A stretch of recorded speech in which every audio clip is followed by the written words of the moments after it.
आप सभी के हृदय में विराजमान परमात्मा को मेरी राम राम। राम, लक्ष्मण और सीता अत्रि मुनि के आश्रम में प्रवेश कर चुके हैं। आपने देखा कि किस प्रकार से अत्रि मुनि राम के शुभागमन का समाचार सुनकर दौड़े चले गए और प्रभु राम उनके चरणों में दंडवत प्रणाम कर रहे हैं। लक्ष्मण जी भी दंडवत प्रणाम कर रहे हैं और अत्रि मुनि अपने आनंदाश्रुओं से उनको नहला रहे हैं। फिर आश्रम में लेकर आए, बिठाया और निहारते जा रहे हैं प्रभु को। निहारते निहारते वे प्रभु की स्तुति करते हैं और जो अत्रि मुनि कह रहे हैं वह सुनना भक्तों के लिए अमृत के समान है। अत्रि मुनि प्रभु राम के लिए जो कह रहे हैं साधारण बात नहीं है। क्यों साधारण नहीं है, इसे समझिए। मानकर चलिए कोई व्यक्ति आए और आपके पैरों में लेटकर, यानी दंडवत प्रणाम करे, सीधा लेटकर आपके चरणों में, तो होगा क्या? अहंकार से भर जाएंगे आप कि देखो मैं कितना बड़ा हूं, आने वाला मेरे चरणों में माथा टिकाकर भूमि पर लेटकर प्रणाम कर रहा है। क्या रुतबा है मेरा, क्या स्टेटस है मेरा, कितनी वैल्यू है मेरी। अहंकार से ही मनुष्य फूल जाए। तो आप जो आया है आपके चरण छूने, आपके चरणों पर लेट जाने के लिए, उसे आप अपने सर पर थोड़ी ना बिठाएंगे। लेकिन अत्रि मुनि प्रभु राम को अपनी पलकों पर बिठा रहे हैं। जिस प्रकार से भरत जी खड़ाऊं लेकर प्रभु श्री राम के सिर पर रखकर गए थे, इसी प्रकार से अत्रि मुनि प्रभु श्री राम को शिरोधार्य कर रहे हैं। जो कह रहे हैं वे प्रभु श्री राम के लिए, वह सुनना समझ लीजिए कि मोक्ष के द्वार तक का मार्ग है। यह स्तुति संस्कृत में है और इसका रसपान आप कर सकें, इसके लिए मैंने निवेदन किया भवानी हेगड़े जी से, जो संस्कृत की विदुषी हैं, और उनके सुमधुर स्वर में, भावपूर्ण स्वर में सबसे पहले अत्रि मुनि ने जो कहा उसका हम गायन सुनेंगे। नमामि भक्तवत्सलं कृपालुशीलकोमलं भजामि ते पदाम्बुजम् अकामिनां स्वधामदम् निकामश्यामसुन्दरं भवाम्बुनाथमन्दरं प्रफुल्लकञ्जलोचनं मदादिदोषमोचनं प्रलम्बबाहुविक्रमं प्रभो प्रमेयवैभवं निषङ्गचापसायकं धरं त्रिलोकनायकम् दिनेशवंशमण्डनं महेशचापखण्डनं मुनीन्द्रसन्तरञ्जनं सुरारिवृन्दभञ्जनं मनोजवैरिवन्दितम् अजादिदेवसेवितं विशुद्धबोधविग्रहं समस्तदूषणापहम् नमामि इन्दिरापतिं सुखाकरं सतां गतिं भजे सशक्तिसानुजं शचीपतिप्रियानुजम् त्वदङ्घ्रिमूलये नराः भजन्ति हीनमत्सराः पतन्ति नो भवार्णवे वितर्कवीचिसङ्कुले विविक्तवासिनः सदा भजन्ति मुक्तये मुदा निरस्य इन्द्रियादिकं प्रयान्ति ते गतिं स्वकम् तमेकमद्भुतं प्रभुं निरीहमीश्वरं विभुं जगद्गुरुं च शाश्वतं तुरीयमेव केवलम् भजामि भाववल्लभं कुयोगिनां सुदुर्लभं स्वभक्तकल्पपादपं समं सुसेव्यमन्वहम् अनूपरूपभूपतिं नतोऽहमुर्विजापतिं प्रसीद मे नमामि ते पदाब्जभक्ति देहि मे पठन्ति ये स्तवम् इदं नरादरेण ते पदं व्रजन्ति नात्र संशयं त्वदीयभक्तिसंयुताः। क्या कह रहे हैं अत्रि मुनि? नमामि भक्त वत्सलम, कि हे प्रभु राम, आप क्या हैं?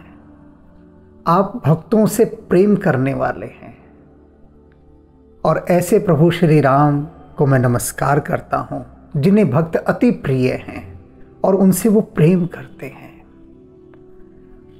कृपालुशील कोमलम, आप कृपा के सागर हैं, कोमल स्वभाव वाले हैं और आपका शिष्टाचार, आपकी शीलता, आपकी मधुरता, आपकी विनम्रता अतुलनीय है। भजामि ते पदाम्बुजम, मैं उन भगवान श्री राम के चरण कमलों की वंदना करता हूँ, भजता हूँ उनको। कौन से राम? बता रहे हैं राम के सामने ही बैठ के राम को कह रहे हैं कि हे प्रभु, मैं आपके उन चरण कमलों को भजता हूँ। कौन से चरण कमल?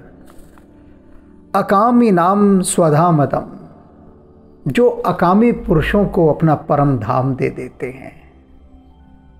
यहां समझिए, किनको अकामी, यानी जो निष्काम प्रेम करते हैं आपसे, उनको स्वधाम, अपना परम पद प्रदान कर देते हैं। दुनिया भज रही है राम को, दुनिया राम का नाम ले लेकर गा रही है, सब राम का नाम भज रहे हैं, लेकिन राम अपना परम पद किसे देते हैं? इसके लिए अत्रि मुनि ने सारी स्थिति स्पष्ट कर दी है। उन्होंने कहा उनको देते हैं अकामी नाम, जो निष्काम प्रेम करते हैं आपसे, निष्काम प्रेम करते हैं, आपसे किसी भी प्रकार की कोई कामना नहीं रखते, किसी भी प्रकार की। मैंने देखे हैं, आपने भी देखे होंगे, बहुत सारे लोग कहते हुए कि अब हम किसी भगवान को नहीं मानते, कोई भगवान नहीं है, हर समय हमारा बुरा ही कर रहा है।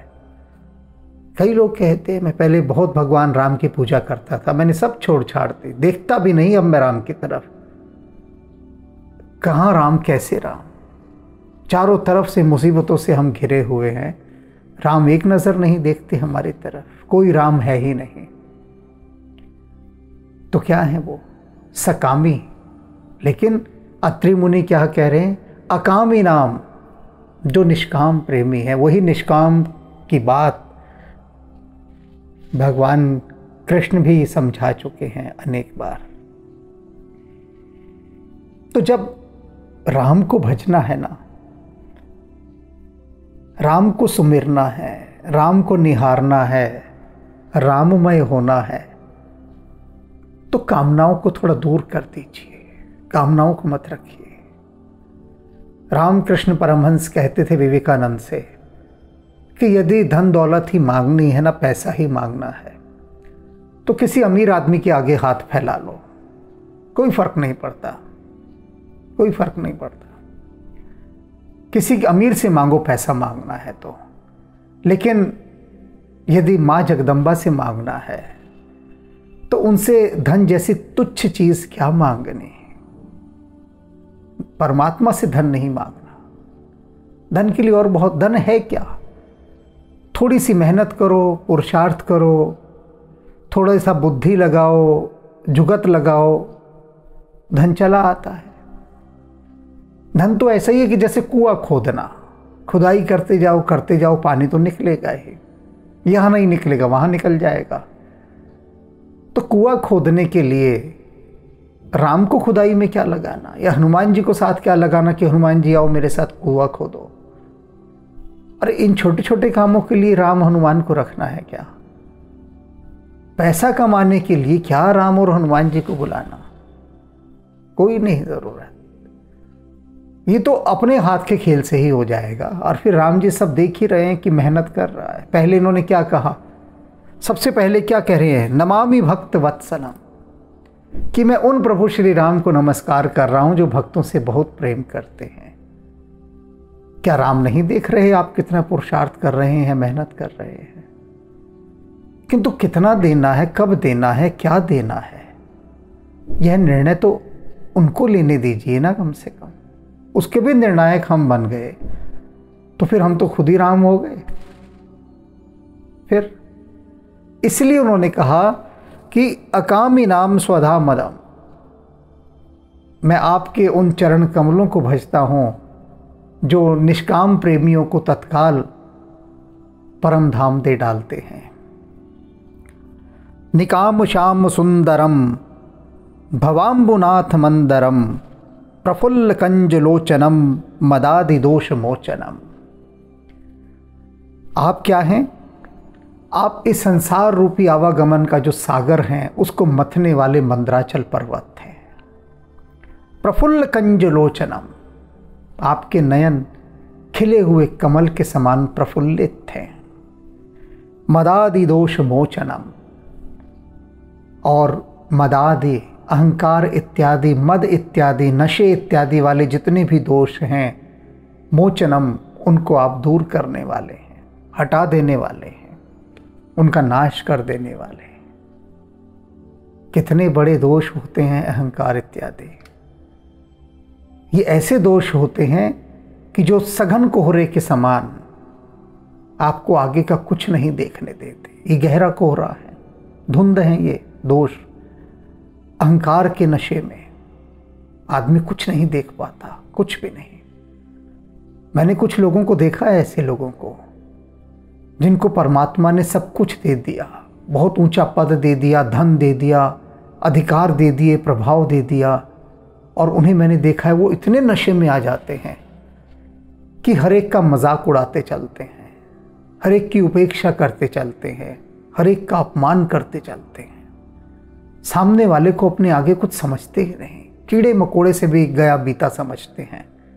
ऐसे नशे में रहते हैं। और उनसे कोई राम की बात करे, परमात्मा की बात करे, तो कहते हैं सब कुछ हमने अपने बलबूते पर किया है, ये राम के भरोसे नहीं किया। हमारा टैलेंट था, हमारे जुगाड़ थे, हमारे सोर्सेस थे, हमने दिमाग लगाया और तब लगा कर यहाँ तक पहुँचे हैं। राम ने कुछ नहीं किया, ये हमारा किया हुआ है, हमारी मेहनत है। और तुम हर चीज़ में राम को घुसा देते हो बीच में कि राम ने आपको इतना बड़ा पद दिया, अधिकार दिए, शक्ति दी, धन दिया।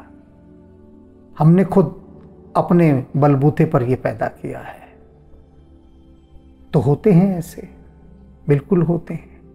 तो इन दोषों को दूर करने वाले हैं आप। मदादि दोष मोचनम प्रलंब बाहु विक्रमम प्रभो अप्रमेय वैभवम। आप अजानुभुज हैं और आपका जो वैभव है, आपकी जो शक्ति है, वह इस बुद्धि से नहीं नापी जा सकती। वो पार की है, बियॉन्ड की है। आपका सब कुछ पार का है। तो जो बियॉन्ड हो उसे आप कैसे इस भौतिक बुद्धि से जान पाएंगे? संभव नहीं है जान पाना। निशंग चाप सायकम धरम त्रिलोक नायकम। आप तीनों लोकों के नायक हैं, स्वामी हैं, धनुष बाण और तरकस धारण करते हैं। दिनेश वंश मंडनम।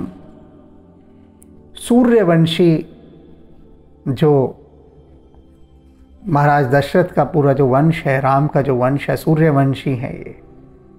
तो उन सूर्यवंशियों का मंडन करने वाले, उन्हें आनंद देने वाले, उनकी शोभा बढ़ाने वाले हैं आप। महेश चाप खंडनम, भगवान शिव के धनुष को तोड़ने वाले। महेश चाप खंडनम, भगवान शिव का धनुष भला किसी से उठा भी था क्या? कोई हिला तक नहीं पाया। तो वह कौन होगा जो भगवान शिव के धनुष को भंग कर रहा है? बड़े से बड़े पराक्रमी सिंहों से तो वो हिला ही नहीं। और अत्रि जी कह रहे हैं कि आप वे हैं प्रभु जिन्होंने महेश चाप भंजनम, भगवान शिव के धनुष को ही भंग कर डाला। मुनीन्द्र संत रंजनम, और आप मुनियों और संतों के मन को आनंदित करने वाले हैं। सुरारि वृंद भंजनम, देवताओं के जो शत्रु हैं, राक्षस असुर, उनके दल के दल, समूह के समूह, सेना की सेनाओं का नाश करने वाले हैं आप। मनोज वैरी वंदितम, मनोज वैरी, मनोज का जो शत्रु है, कौन है मनोज का शत्रु? भगवान शिव। मनोज माने कामदेव। तो कह रहे हैं मनोज वैरी वंदितम, वे जो कामदेव का नाश करने वाले हैं, उसके शत्रु हैं भगवान शिव, उनके द्वारा आप वंदित हैं। आपकी वंदना, आपकी पूजा भगवान शिव करते हैं। मैं तो कुछ भी नहीं हूं। अत्रि मुनि कह रहे हैं कि आपकी वंदना तो भगवान स्वयं भगवान शिव करते हैं। अजादि देव सेवितम, और जितने भी ब्रह्मा जी इत्यादि देवता हैं वे सब आपका पूजन करते हैं। विशुद्ध बोध विग्रहम, और आपका जो विग्रह है, आपका जो स्वरूप है, वो विशुद्धता का बोध कराने वाला है। भगवान शिव के विग्रह को, उनके स्वरूप को, उनकी प्रतिमा को जरा ध्यान से देखिए, देखते रहिए, देखते रहिए, देखते रहिए। और राम को देखते देखते, राम को निहारते निहारते आपके भीतर स्वतः ही प्रकाश के अनेक दिए जल उठेंगे। आपके भीतर दीपावली मन जाएगी प्रकाश की, ज्ञान की, शुद्धता की, मात्र स्वरूप को निहारते निहारते। अत्रि मुनि ये बात कह रहे हैं, मैं नहीं कह रहा, अत्रि मुनि। तो जब अत्रि मुनि कह रहे हैं तो निश्चित रूप से यह बात हम सभी को हृदय से स्वीकार करनी चाहिए, क्योंकि वे तो दृष्टा हैं। दृष्टा ऐसी बात कह रहे हैं। मेरी बात को कोई एक बार को ना भी माने, लेकिन स्वयं दृष्टा इस बात को कह रहे हैं अत्रि मुनि। विशुद्ध बोध विग्रहम, आपकी प्रतिमा को देखना, आपके विग्रह को देखना, आपके स्वरूप को देखना भीतर शुद्धता को जन्म देता है। सब कुछ विशुद्ध होने लगता है। समस्त दूषणापहम, और समस्त दोषों को, दूषणों को, अवगुणों को, पापों को दूर कर देता है। ऐसा आपका स्वरूप है। नमामि इंदिरापतिम सुखाकरम सतागतिम, हे लक्ष्मीपति, आप सुखों की खान हैं। सताम गतिम, और सत्पुरुषों की आप गति हैं। सभी सत्पुरुष प्रभु श्री राम के माध्यम से सद्गति को प्राप्त होते हैं। भजे शक्ति सानुजम शचीपचित प्रियानुजम, हे वामन, हे वामन देव, शचीपति के भाई, आदिशक्ति रूपा सीता जी और आपके भाई, आपके अनुज लक्ष्मण जी सहित मैं आपको नमस्कार करता हूँ, आपको भजता हूँ। त्वदंध्री मूलम ये नरा भजन्ति हीन मत्सरा, पतंति नो भवाण्वे वितर्क वीचि संकुले। अत्रि मुनि कह रहे हैं कि वे नर जो समस्त ईर्ष्या, द्वेष, अहंकार इत्यादि से रहित होकर आपको भजते हैं, वे तर्क रूपी सागर की लहरों में, इन आवागमन के तरंगों में उनका फंसना संभव नहीं होता, वे नहीं फंसते। फंसेगा कौन? जो तर्क वितर्कों में पड़ा है, जो तर्कातीत होकर आपको भजता है, वह कभी भी इन तरंगों में, इन संदेह की तरंगों में, इस भवसागर के इन आवागमन के तरंगों में कभी भी नहीं उलझता, कभी भी नहीं फंसता, कभी भी नहीं गिरता, वह डूबता नहीं है। विविक्तवासिनः सदा भजन्ति मुक्तये मुदा निरस्य इंद्रियादिकं प्रयान्ति ते गतिम स्वकम।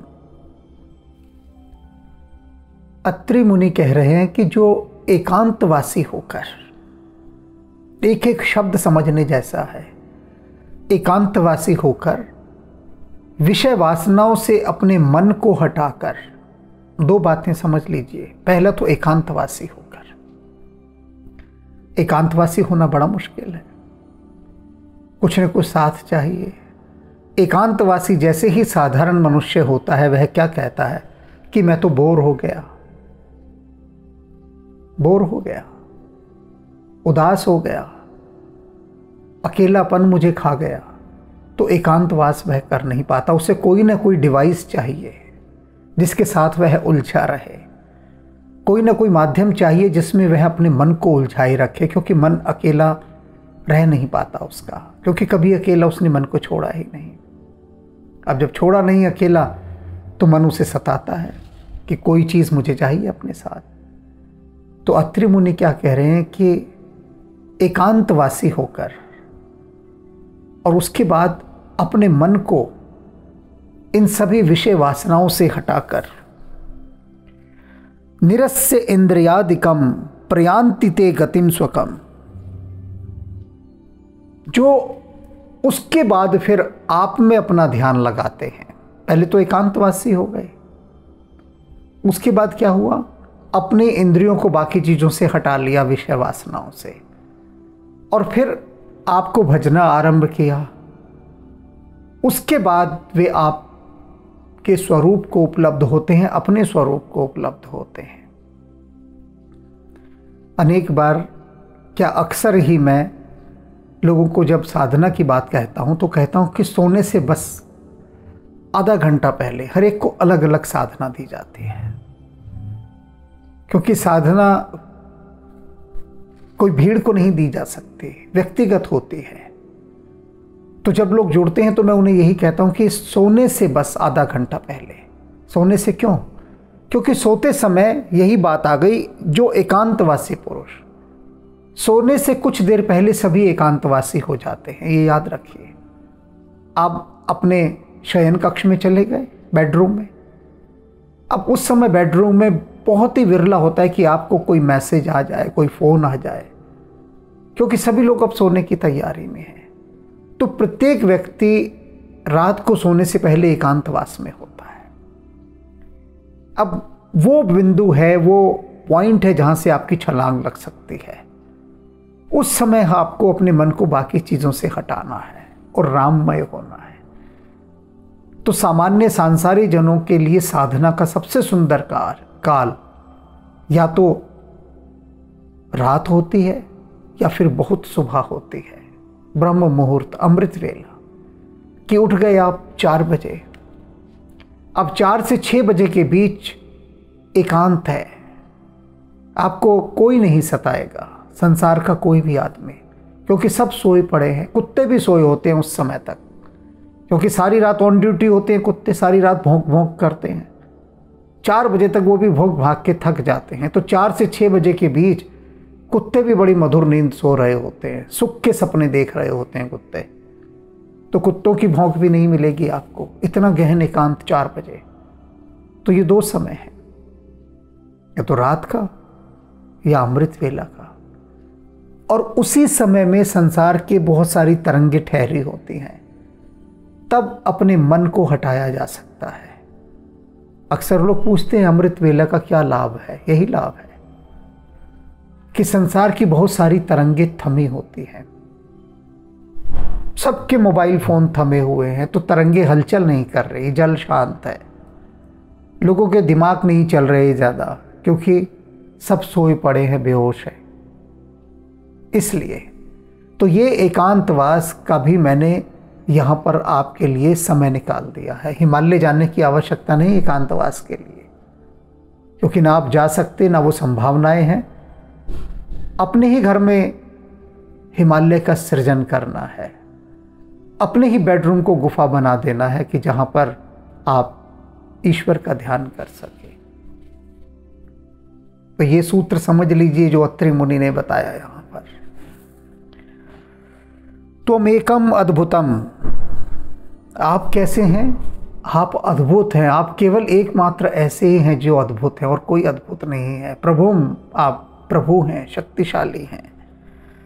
निरीहि महेश्वरम विभुम जगत गुरुम च शाश्वतम तुर्यमेव केवलम।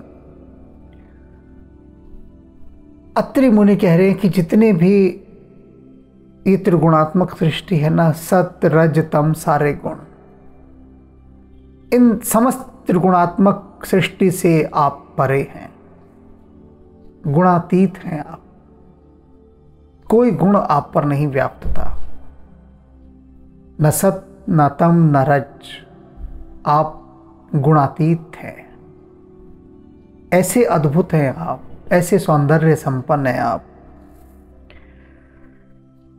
व्यापकम जगत गुरुम, सर्वत्र व्यापक हैं, जगत के गुरु हैं आप। सनातन हैं आप, शाश्वत हैं आप। भजामि भाव वल्लभम, और आप क्या हैं? भाव प्रिय हैं। हे राम, मैं आपको भजता हूं क्योंकि आप भाव वल्लभम, भाव प्रिय हैं। आप व्यक्ति का सिर्फ भाव देखते हैं, भक्त का, न उसकी जाति देखते हैं, न पद देखते हैं, न उसके वस्त्र देखते हैं, कुछ भी तो नहीं देखते आप, बस उसका भाव देखते हैं। किस भाव से वह आपके पास आया है? भाव प्रियम भाव वल्लभम, बस भाव पर ही आप रीझ जाते हैं, बाकी सब अनावश्यक है। ये जान लीजिए जो राम का ये गुण बता रहे हैं। जब भी कोई आपके पास आए, सब भूल जाइए, उसकी जाति, उसका पद, उसका बल, सब कुछ भूल जाइए। बस याद रखिए उसका भाव क्या है, किस भाव से वह आ रहा है। यदि प्रेम के भाव से कोई आ रहा है, भरत जी गए थे ना प्रेम के भाव से, तो राम जी ने क्या कहा कि जो तुम कहोगे मैं वही करूंगा, मैं अपनी प्रतिज्ञा को भी भंग कर दूंगा। और देवता तो कहते हैं कि राम जी तो भाव के वशीभूत ऐसे हो जाते हैं कि बस कुछ कहते नहीं बनता। तो अत्रि मुनि कह रहे हैं भजामि भाव वल्लभम कुयोगी नाम सुदुर्लभम। और आप कैसे हैं? वे जो कुतर्क करते हैं, वे जो कुयोग करते हैं, सुदुर्लभम, उनके लिए आप बहुत दुर्लभ हैं। कुतर्क करने वालों को तो आप कभी प्राप्त ही नहीं होते, न तर्क करने वालों को प्राप्त होते हैं, क्योंकि आप स्वयं तर्कातीत हैं। जो तर्कातीत हो वह तर्कों से भला कहाँ पकड़ में आएगा? तो आप उनके लिए बहुत दुर्लभ हैं। स्वभक्त कल्प पादकम, और अपने भक्तों के लिए तो आप कल्प वृक्ष हैं। समम, आप सबके साथ समानता का व्यवहार करते हैं, कोई पक्षपात नहीं करते किसी के साथ। सुसेव्यम, और सुखपूर्वक सेवन करने योग्य हैं आप।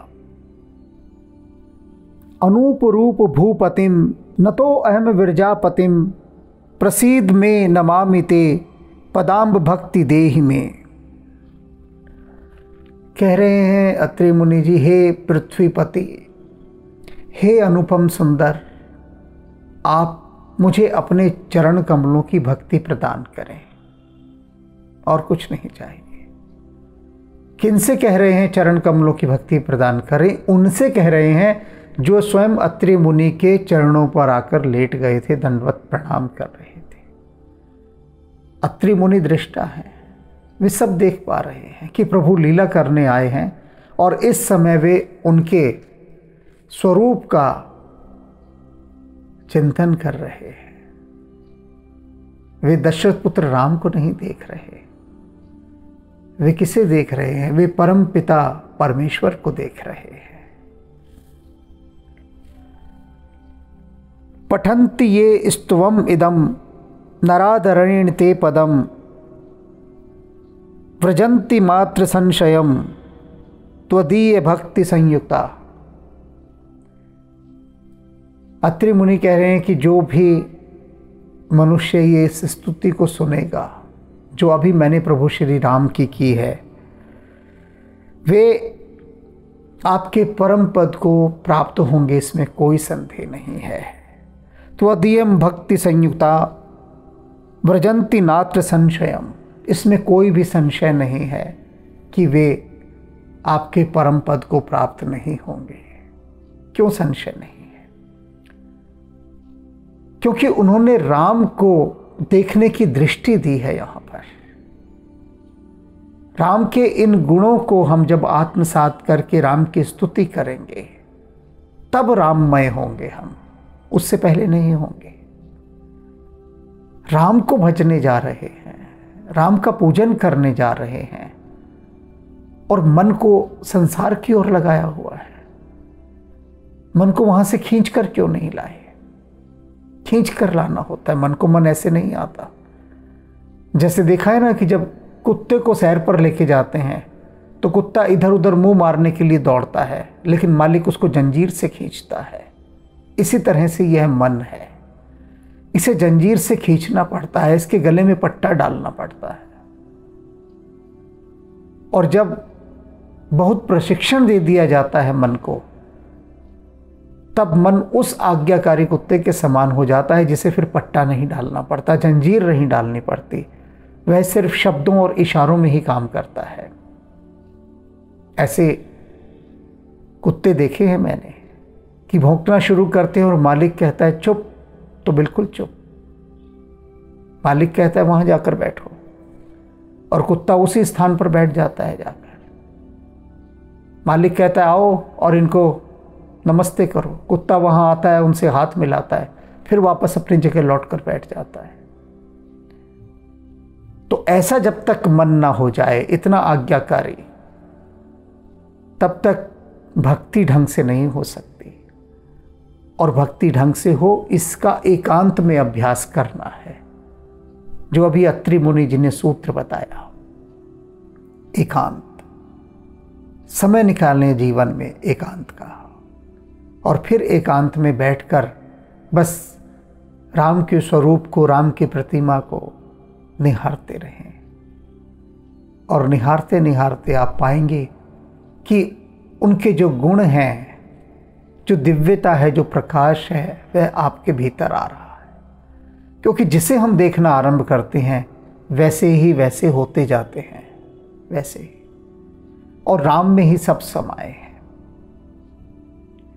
अब कई लोग ऐसे प्रश्न भी कर देते हैं कि हम तो भगवान कृष्ण को मानते हैं और हम तो उन्हीं को देखते हैं, तो क्या हम उनकी प्रतिमा हटा के राम की प्रतिमा ले आएं?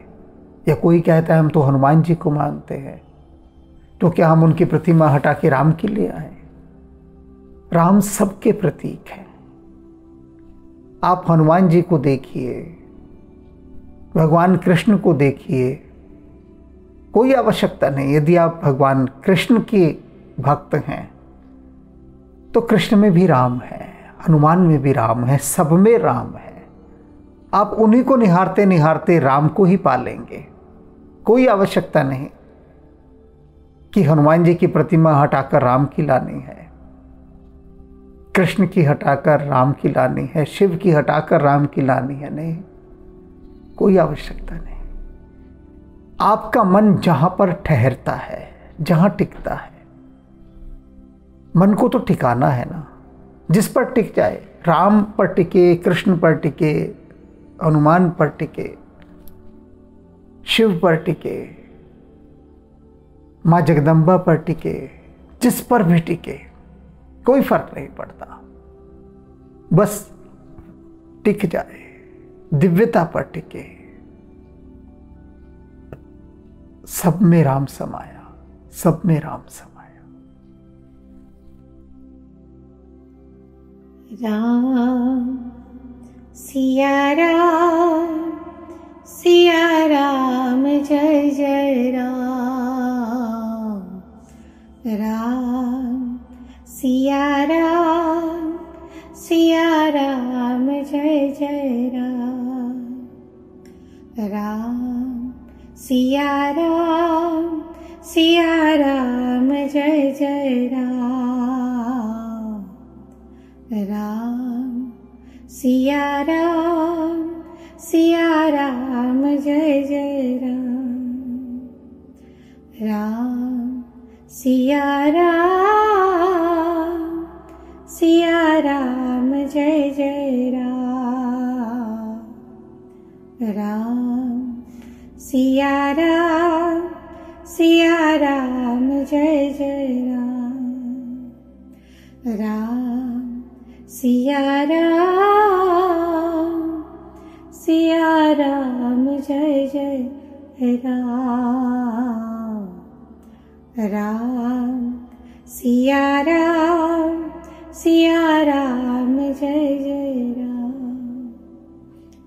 राम सिया राम जय जय राम। राम सिया राम जय जय राम। राम सिया राम जय जय राम। राम सिया राम जय जय राम। राम सिया राम जय जय राम। राम सिया राम जय जय राम।